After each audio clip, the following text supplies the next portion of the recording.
In today's video, I'm going to teach you how to create a navigation menu in WordPress, whether you're using WordPress.org or WordPress.com, and regardless of whether you're using the classic editor or the block editor, crafting a navigation menu is a straightforward task.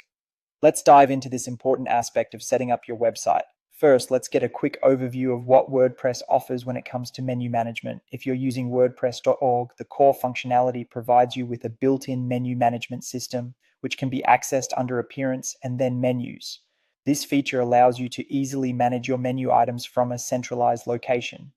On the other hand, if you're using the block editor, also known as Gutenberg, many themes support a specialized navigation block or menu block. This feature enables a visual and intuitive in-editor menu editing experience. Now you might wonder, is there a way to extend the menu capabilities beyond what's provided? Certainly.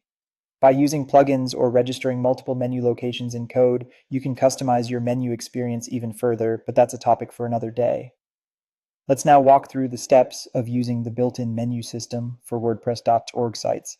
The first thing you need to do is access the menu screen. To do this, navigate to your WordPress admin dashboard and hover over the Appearance section. From the drop-down, select Menus. This will take you to the screen where you manage your site's menus. If this is your first time here, you might be prompted to create a new menu. Simply click on Create a New Menu and give your menu a name. This could be something like Primary Menu or any other name that makes sense for the structure of your site.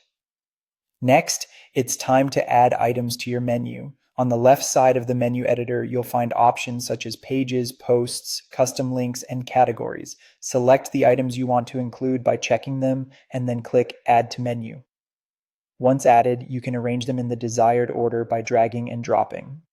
To create submenus, all you need to do is indent the items beneath a parent item, providing layers to your menu structure. After organizing your items, you need to assign the menu to a location on your site.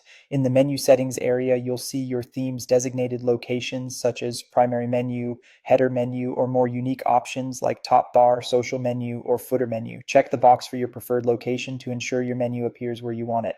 Finally, don't forget to click Save Menu. Once saved, visit your site to see your new menu in action.